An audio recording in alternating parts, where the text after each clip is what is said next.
I did notice that you talked about Stray a little bit ago on your channel. Stray is Yeah, very I have fun. mixed feelings, Stray. It is a very fun. I finished it. It's very okay. I was like, hey, I didn't know anything going into it besides it's funny cat game. I was like, oh, this is gonna be a cute game about cats. Like, oh no, it's cyberpunk dystopia. Like, okay, sure, okay. Okay, so according to Steve, it took me 7.5 hours to finish Stray, right? Yeah, it's Again, about the same for entirely me. on Yeah, Steam Deck. Entirely on Steam Deck, right? So you finished it, right? I did Can finish it. we Yes, can we put a spoiler warning up because I don't want to hold back. We got spoiler we can warnings. absolutely go Spoilers. absolute spoilers here. Spoilers. I'm doing over here like my camera's over here, like I forgot where my camera is today. I'm dancing now. La, la, la, la, la, la. I've got the shirt for it. Oh wait, how am I wearing a more ostentatious shirt than you? You're the one with the shirts, aren't you? Wait, I can bring something over. Dude up. I don't have a shirt here, but we can wear this.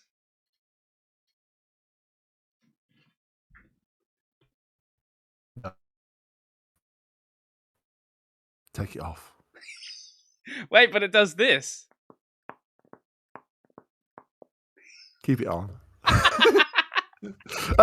Yeah, so oh fucking hell he is. Stray, okay, so Stray, for those that don't know, Yes. is it's Tomb Raider with a cat, right? It's just Tomb Raider, but she's a cat now, right? That's literally Stray, right? Sure. And instead of being in like the forgotten past of Earth, Tomb Raider cat is in the future, in the forgotten past of Earth, which is the future for us still. But it's Tomb Raider in the future with a cat. Which when I realised that, I was like, ruined. Yeah. That's it is such like a good comparison. It literally is.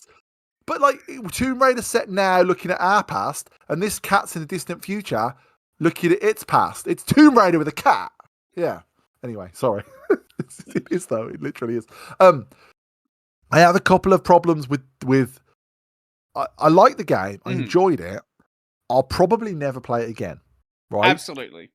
Yeah, which is interesting because it's $23.99, so it's priced. I think priced very reasonably. I did not begrudge the money I spent on it. Right, it was a good game. Yeah. But I am never going to play it again. There is no replayability.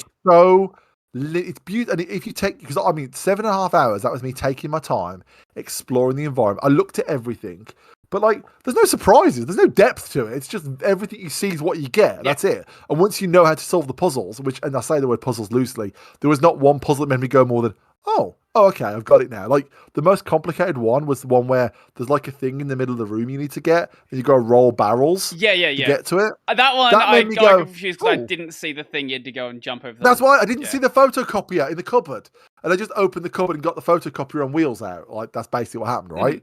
But like it didn't stump me.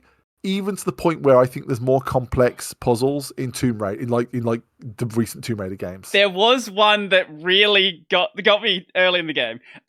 So it's just after you get little flying robot dude. Yeah. And you who was the actual only character in the game? Yeah. Yes.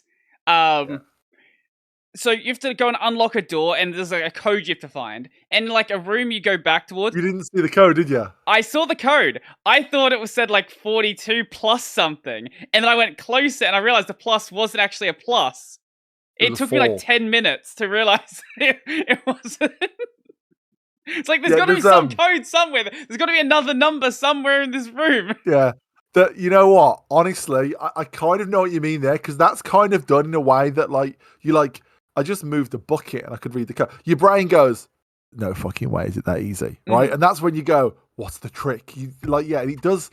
It almost stumps you by being too fucking easy. But like cats are stupid, so you know. But like maybe.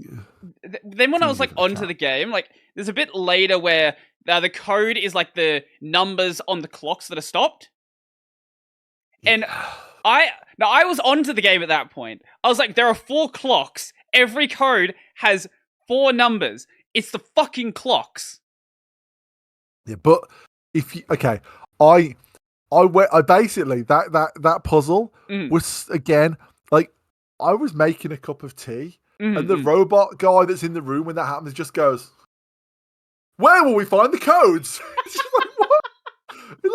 Like it's telegraphed to the point. Like I reckon if you wait longer, they'll start chiming and flashing. Like but again, the game is supposed to be a fun.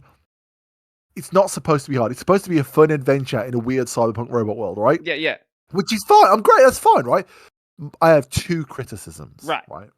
And like these criticisms aren't even big criticisms because I enjoyed it. But there's two things that piss me off so bad. Firstly, why can the cat read? And everyone goes, the cat can't read. The robot reads, right? And then the robot speaks cat. Okay. Except for before you get the robot, there's a sign that says help with an arrow this way, right? If that sign had have just been symbols and then you pick up the robot, then you can read it, I would have gone, oh, that's smart, right? But the cat can read. Cats can't read. That's stupid. If cats can read, I need to throw mine out when I'm watching porn. No, there is definitely a lot of that stuff early on.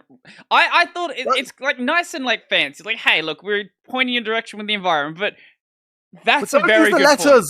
Use an arrow. You have a light flashing. Like, lead the cat through flashing lights. Like, even have an arrow, and it's me, the gamer, that did it. But when you see the word help, and the cat goes, all right, let's go then. Like, fuck off. Cats can't read. That's not... And the other one that pissed me off, right, is I guarantee I want to talk to the developers of this game because I know I figured out their original ending. And it's, I think, genius because it's so obvious, right? All the way through the game, the little pig mice that are attracted to metal. Yeah. They chase the cat. Right? They chase the cat. Now, the robot thing goes, it's me, I'm attracting them. Bullshit. There was a version of this game where the cat's a robot. Right? There is a version of the game where you get to the end, it's like, oh, cat's a robot. And you were supposed to go, wow. And I guarantee they playtested, everyone went, ugh. Right? And they changed it because the version of this game where at the very end, the cat's a robot would have been dope. It would have been absolutely brilliantly. Because the thing is, the whole game is like, it's not even modern day cyberpunk. It's almost like mid 70s cyberpunk. It's like, it's almost got this vibe of like, of like some like Moon is a Harsh Mistress and stuff like that kind of like classical sci-fi. So for it to have that classical sci-fi vibe, and then when you get to the end and the facility's like really 50s and weird, right? For it to have a 60s sci-fi ending would have been fucking dope, right? And they bottled it, and I won't ever forgive them because it would have been cool if the cat was a robot at the end, right? But instead, the cat, what's he do? He leaves his robot friend and fucks off to go and sniff other cats' asses. Who gives a shit? Just kill it now and not bother. I actually was kind of bothered by the ending because I got to that ending, and he just, like, stands on the ledge, and then it just ends. I was like, wait, did I miss something? Is there, like, a secret ending that there's, like, extra... I looked as well! There's nothing. Yeah. I thought there was going to be, like, another cat that comes over, and they're like, he rejoins the cat gang. No, he just leaves. He's just over. He's just like, oh, fuck yeah. But there's this big thing with the robot-human-robot thing. Like, I want to know what that's about. That's the story I was there for. I don't give a shit about the cat. The cat was... It's like, I feel like the cat was almost the tool the robot used. It's not a game about a cat. The cat is the interface by which the robot has the adventure, right? Because it's a cat. It doesn't have fucking... It's a cat, you know? Like, so when the robot is the one having the adventures, because it's not the cat's agenda, it's the robot's agenda. It's the robot that we're really following. The cat is like, it's just there. It's cute and I like it. But the robots, I want to know, tell me about the robot's history. The robot used to be a human, they say at one point. Is he? What's that about? Where are the humans? There's all this stuff that's so much more interesting than a fucking stupid cat. So if the game used the cat to explore these things, I would have gone, oh, bravo. But instead, it's just a shallow cat game, and that's just kind of sad because it was so good. Like but even then, the two areas, like the first area and then the little town thing you get to, are like these interesting open areas with not so much puzzles, but intricate exchanges that happen mechanically. Like you do a thing and then this happens, which makes this happen. So then this, there's all these things that happen there. But in between, you're walking through corridors and the in-between bit is very boring, right? The only reason you don't notice is because you're constantly waiting for something to happen. So you don't notice it's boring. But you'll never play it again because the next time through you'll go, oh, corridor.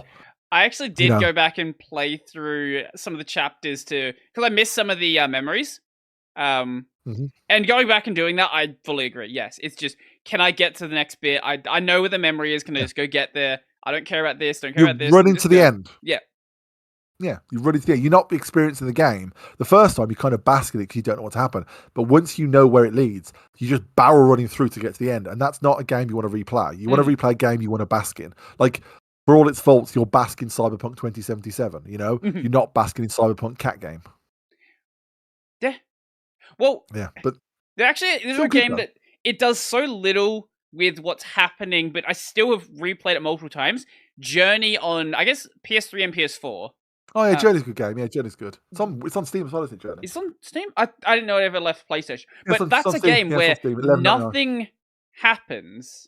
It's just a journey.